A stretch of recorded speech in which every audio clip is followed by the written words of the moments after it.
Be me, 40-year-old Sigma male. Never married, never will. Not some fucking societal obligation or achievement. Love my goddamn freedom and silence. Came home yesterday after 12-hour workday. Pure silence, no one screaming. Where have you been? Cracked open a craft beer, fired up my gaming personal computer. No nagging bitches destroying my mental health. No screaming crotch goblins ruining my life. Spend my money on my shit. Just bought a new 3090 Ti because I fucking wanted to. Didn't need to discuss it with anyone. Can cook, clean, iron my own clothes like a boss. My apartment is cleaner than most married couples' homes. Still pull prime pussy whenever I want. Tinder date last weekend, hot 28-year-old nurse. No commitment, just fun. She's already talking about next steps, though. Laughing out loud, nope.jpg. Marriage is just a lifelong debt with insane interest rates. Not against love or whatever, just against this prison disguised as tradition. Why sign a government contract to prove you care about someone? Watching all my wage slave friends trapped in loveless marriages? They're all secretly jealous of my freedom. Buddy Mark came over last night, his eyes dead from 15 years of marriage. Dude, I haven't had sex in 8 months. Has to beg his wife for permission to buy new underwear. They come to my place to escape their miserable lives. Their wives already sizing up my assets if their husbands die. One actually asked if I had a will and who's in it. Jesus fucking Christ, these harpies. Society keeps telling me I'm missing out. Missing out on what?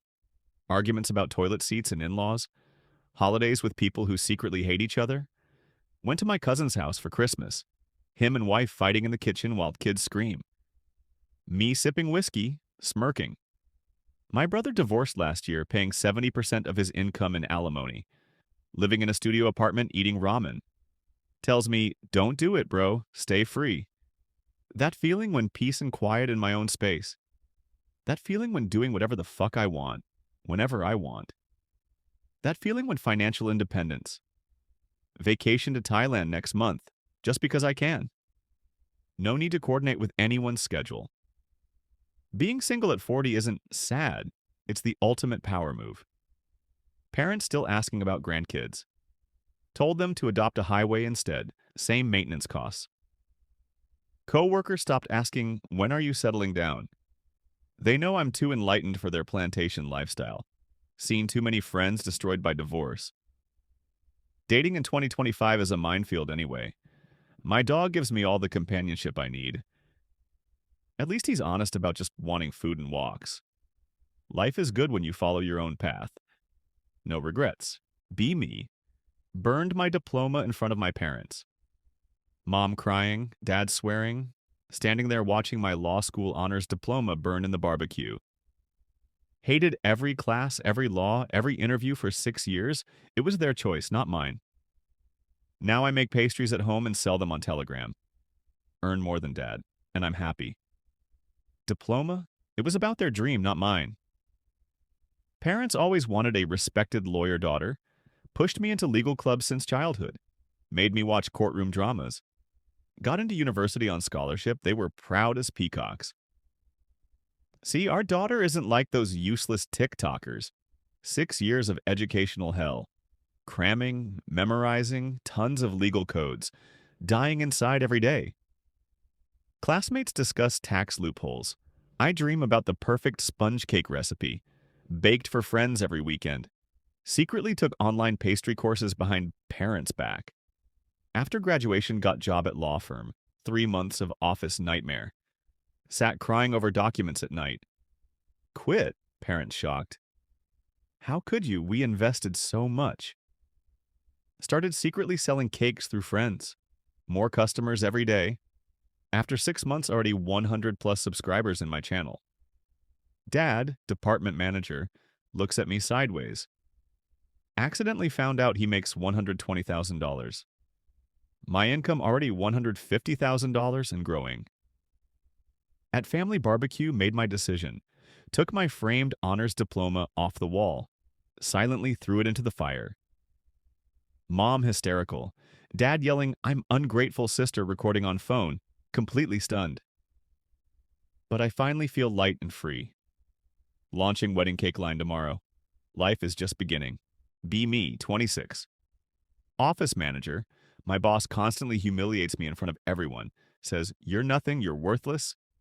So what do? I make him coffee every morning, with my spit in it. Been doing this for a year now. It's my contribution to corporate culture. Typical Monday morning. Arrive 30 minutes before everyone else, my ritual begins. Turn on coffee machine. Take out his favorite mug. World's best boss. Gift from sales department bootlickers. Pour fresh beans. Place the mug.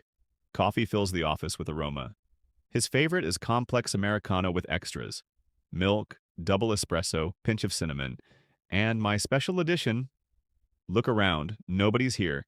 Gather a full mouth of saliva. Spit in the cup. Stir thoroughly, perfectly disguised. Place it on his desk next to Daily Planner at exactly 9:15. He walks in, doesn't even say hello. Immediately grabs the mug, loud sip. Satisfied, Maria, you can actually do something right. Coffee's not bad. Nod with innocent smile. Thank you, I use special recipe just for you.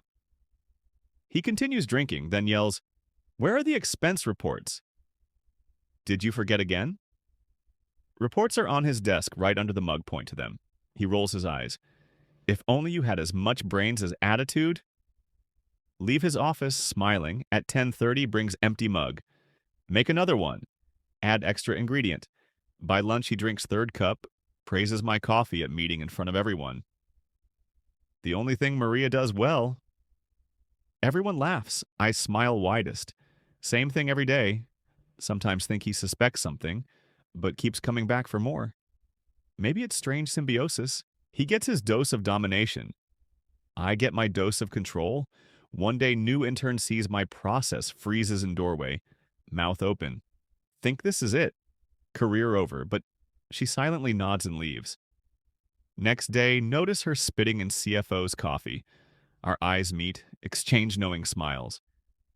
Nothing changes, but it gets easier. Knowing I'm not alone in this quiet war. He'll never know why his coffee is special, and I'll never confess. Each sip, my revenge and pleasure, maybe I'm nothing in his eyes, but I'm invisible part of his morning ritual. Be me, 25 professional resident of Friend Zone for 7 years and counting, PhD and getting, you're such a good friend. Speeches, world record holder for most times being called like a brother. Work at tech startup with Dream Girl, let's call her Kate. Been work friends for 2 years. Listen to all her dating stories. Give advice about other guys. Die inside each time. Classic simp behavior. Kate breaks up with latest boyfriend. Texts me at 1 a.m. Can we talk? Drop everything. Rush to her apartment like trained dog. Bring ice cream and her favorite trashy rom-com standard friendship protocol. Sit through 3 hours of her crying about Chad who didn't appreciate her, mentally rehearse supportive friend lines while imagining punching wall week later at office, Kate acting weird, avoiding eye contact leaving room when I enter, must have realized I have feelings for her, friendship over XE depression level, maximum company announces, annual weekend retreat, mandatory team building at Rustic Mountain Resort, 3 days, trapped with coworkers, and Kate contemplate quitting job. To avoid situation, decide economic survival, slightly more important than dignity retreat, day arrives. Bus ride from hell, somehow end up seated next to Kate, 6 hours of awkward small talk and pretending to sleep. Arrive at resort, looking like National Park Lodge. Crossed with summer camp assigned to shared cabins. Somehow universe hates me enough to put me in same cabin as Kate's ex, Chad from accounting, who dumped her last month FML JPG first night, company bonfire, everyone drinking company, provided beer, liquid courage accumulating, Kate sitting across fire, still avoiding me, Chad bragging loudly about new girlfriend, making sure Kate can hear, watch her face fall. Something snaps inside me.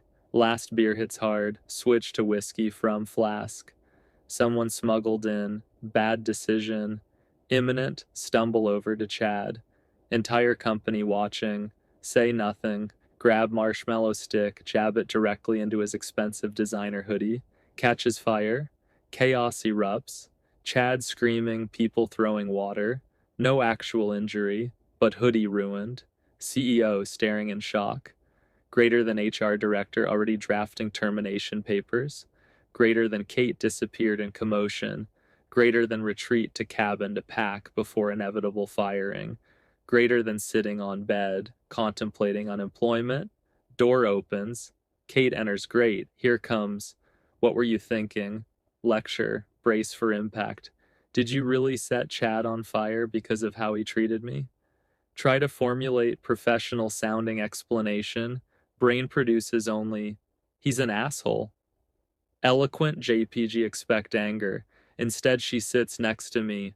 No one's ever stood up for me like that. Confusion, Exie, she continues. I've been avoiding you because I found your journal.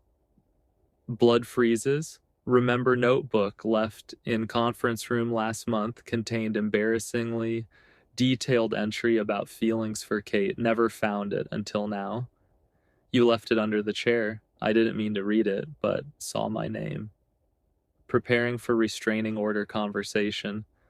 Why didn't you ever just tell me how you felt? Stare blankly. Because you only see me as friend and I didn't want to lose that. She actually laughs. I dated all those guys because I thought you weren't interested. You never made a move. Universe crashes. Brain cannot process information.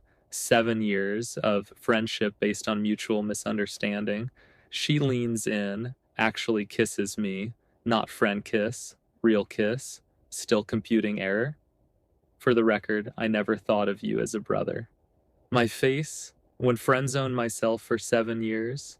My face when might get fired, but don't care anymore. My face when entire friend zone was elaborate self-constructed prison.